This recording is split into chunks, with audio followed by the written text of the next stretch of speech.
ನಮಸ್ಕಾರ. ಇದು ಒಂದು ಮುಕ್ತಕ ಕವನ. ಶೀರ್ಷಿಕೆ ಮಿತಾಹಾರ.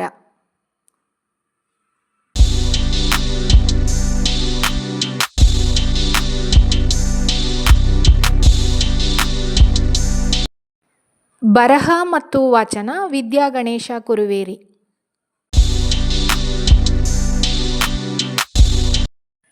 ಕೊಡುತ್ತಿರಲು ಅನ್ನವನು ಜಠರದಲ್ಲಿ ಅರೆಪಾಲು.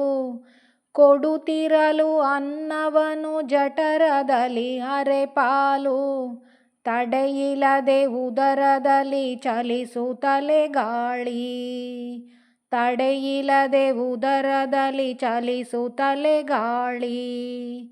ಬಿಡುವಾದ ಭಾಗವನು ಉದಕದಲ್ಲಿ ಭರಿಸುತ್ತಲೇ.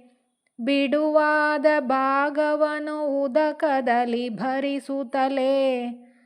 ಒಡಲೊಳಿತು ಲಭಿಸುವುದು ಯೋಗ ಸುತಯೇ. ಒಡಲೊಳಿತು ಲಭಿಸುವುದು ಯೋಗ ಸುತಯೇ.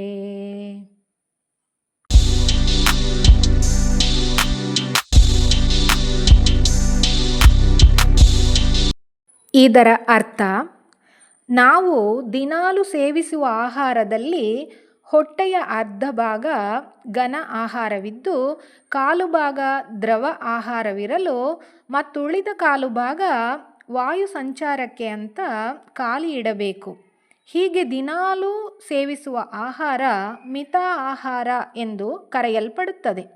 ಹೀಗೆ ಆಹಾರ ಕ್ರಮವನ್ನು ನಿತ್ಯ ಜೀವನದಲ್ಲಿ ಅಳವಡಿಸಿದವರಿಗೆ ಆರೋಗ್ಯಕರವಾದ ಬಾಳು ಲಭಿಸುತ್ತದೆ ಎನ್ನುವ ಅರ್ಥದಲ್ಲಿ ಈ ಮುಕ್ತಕವನ್ನು ಬರೆದಿದ್ದೇನೆ.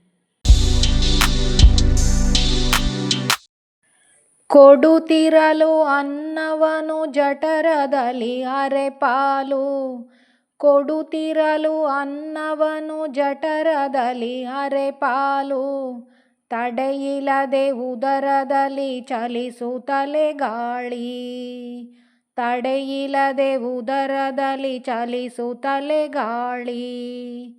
ಬಿಡುವಾದ ಭಾಗವನು ಉದಕದಲ್ಲಿ ಭರಿಸುತ್ತಲೇ. ಬಿಡುವಾದ ಭಾಗವನು ಉದಕದಲ್ಲಿ ಭರಿಸುತ್ತಲೇ.